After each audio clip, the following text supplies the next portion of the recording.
गुरु पूर्णिमा 10 जुलाई दिन गुरुवार को मनाया जाएगा। इस दिन वेदव्यास पूर्णिमा भी कहा जाता है, जो महर्षि वेदव्यास की जयंती के रूप में भी मनाया जाता है, जिन्होंने वेदों का संकलन किया और महाभारत जैसे ग्रंथों की रचना की। गुरु पूर्णिमा का त्यौहार गुरु शिष्य परंपरा का सम्मान और ज्ञान, मार्गदर्शन और आध्यात्मिक जागृति के महत्व को पहचानने के लिए बनाया गया है। गुरु पूर्णिमा एक महत्वपूर्ण त्यौहार है जो गुरु शिष्य परंपरा के महत्व को दर्शाता है और ज्ञान और आत्म साक्षात्कार के महत्व को भी उजागर करता है। इस दिन लोग अपने गुरुओं के प्रति आभार और सम्मान व्यक्त करते हैं और उनके प्रति कृतज्ञता प्रकट करते हैं। गुरु पूर्णिमा के अवसर पर लोग अपने गुरुओं के प्रति सम्मान, आभार व्यक्त करने के लिए विभिन्न तरीके से जश्न मनाते हैं। कुछ लोग अपने गुरुओं को उपहार देते हैं, जबकि अन्य लोग उनके साथ समय बिताते हैं और उनके ज्ञान का, मार्गदर्शन का लाभ उठाते हैं। गुरु पूर्णिमा की कथा के अनुसार इस दिन महर्षि वेदव्यास जी का जन्म हुआ था, जिन्हें हिंदू धर्म में एक महान गुरु माना जाता है। महर्षि वेदव्यास जी ने वेदों को संकलित और संपादित किया और उन्हें 4 भागों में विभाजित किया: ऋग्वेद, यजुर्वेद, सामवेद और अथर्ववेद। गुरु पूर्णिमा एक महत्वपूर्ण हिंदू त्यौहार है जो आषाढ़ मास की पूर्णिमा तिथि को मनाया जाता है। इस दिन गुरु शिष्य परंपरा के महत्व को दर्शाने और गुरुओं के प्रति सम्मान और आभार व्यक्त करने के लिए मनाया जाता है। गुरु पूर्णिमा का महत्व। गुरु शिष्य परंपरा। गुरु पूर्णिमा गुरु शिष्य परंपरा के महत्व को दर्शाती है, जिसमें गुरु अपने शिष्यों को ज्ञान और मार्गदर्शन प्रदान करते हैं। दूसरा, आभार और सम्मान।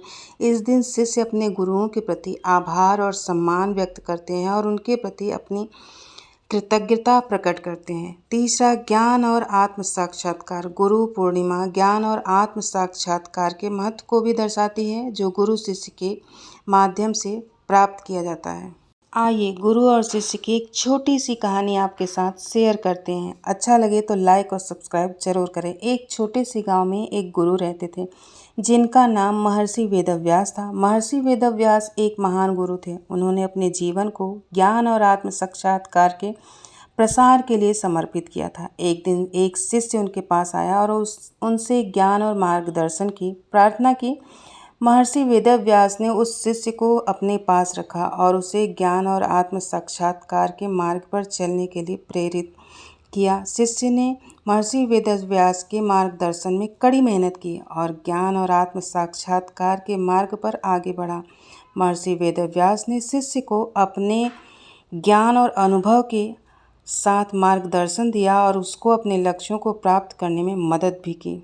समय के साथ शिष्य ने महर्षि वेदव्यास के ज्ञान और मार्गदर्शन से बहुत कुछ सीखा और एक महान विद्वान बन गया। महर्षि वेदव्यास ने शिष्य को अपने बेटे की तरह माना और उसे अपने ज्ञान और अनुभव के साथ मार्गदर्शन किया। एक दिन शिष्य ने महर्षि वेदव्यास से कहा, गुरुजी, मैं आपके ज्ञान और मार्गदर्शन से बहुत कुछ सीखा हूँ और मैं आपका आभारी हूँ। मैं आपको कभी नहीं भूल सकता। महर्षि वेदव्यास ने शिष्य को गले लगाया और कहा, बेटा, मैं भी तुम्हें अपने बेटे की तरह मानता हूँ और मैं तुम्हारे साथ हमेशा साथ रहूँगा।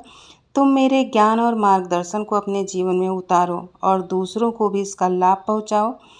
इस कहानी से हम यह सीखते हैं कि गुरु और शिष्य के बीच प्यार और समर्पण बहुत ही महत्वपूर्ण है। गुरु का ज्ञान मार्गदर्शन शिष्य को उसके लक्ष्यों को प्राप्त करने में मदद करता है। शिष्य का समर्पण और गुरु निष्ठा के प्रति उसके आभार को दर्शाता है। ये कहानी कैसी लगी कमेंट में ज़रूर बताएं। और आइए व्रत और तिथियों का समय जान लेते हैं। शुभ मुहूर्त।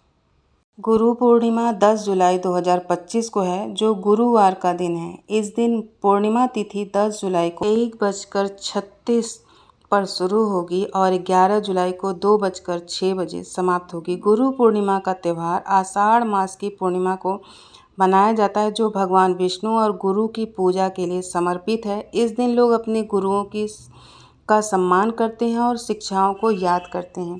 गुरु पूर्णिमा की महत्वपूर्ण तिथियां। पूर्णिमा तिथि शुरू होगी 10 जुलाई 2025 1:36 पर और समाप्त होगी 2:06 पर 11 जुलाई को। गुरु पूर्णिमा का दिन गुरुवार 10 जुलाई को है। इस दिन गुरुओं के नाम से और भगवान बृहस्पति के नाम से व्रत भी रखा जाता है। स्नान दान सब कुछ करें।